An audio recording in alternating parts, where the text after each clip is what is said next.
IT के 3 stock है, Infy, TCS और विप्रो। ये तीनों में भी मेरा लेवल थोड़ा ऊपर हो गया है।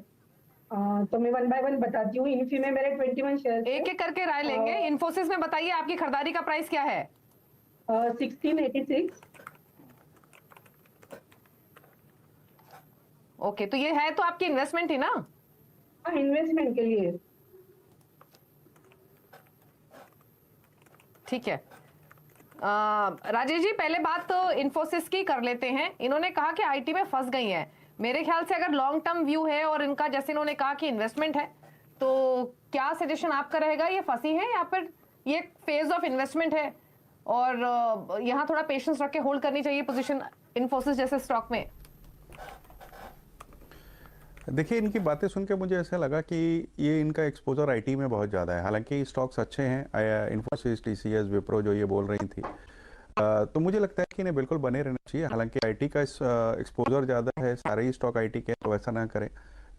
जहां मौका मिले एक दो स्टॉक रखें।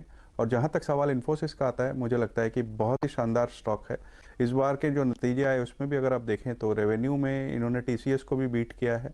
हालांकि मार्जिन्स में थोड़ा दबाव देखा गया था, जो जिसका मुख्य कारण कह ले सकते हैं कि एम्प्लॉय कॉस्ट और दूसरी जो ट्रैवलिंग वगैरह के खर्चे थे उसको लेकर के थे। एट्रिशन रेट थोड़ी हाई है, लेकिन फिर भी मैं समझता हूं कि इन्फोसिस, टीसीएस, विप्रो ऐसे जो स्टॉक हैं, ये लंबी अवधि के पोर्टफोलियो के लिए रखने चाहिए।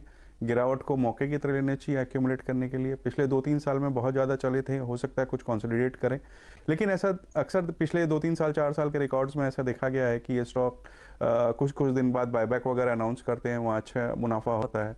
तो क्वालिटी वाइज बहुत अच्छा स्टॉक है, तीनों में बने रह सकती हैं।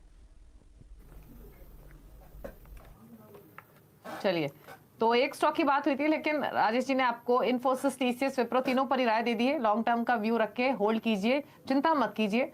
थोड़े टाइम की बात है कि आईटी में प्रॉफिट टेकिंग है, इसीलिए ये स्टॉक्स भी नीचे, बट लॉन्गर रन में आपको नुकसान नहीं देंगे।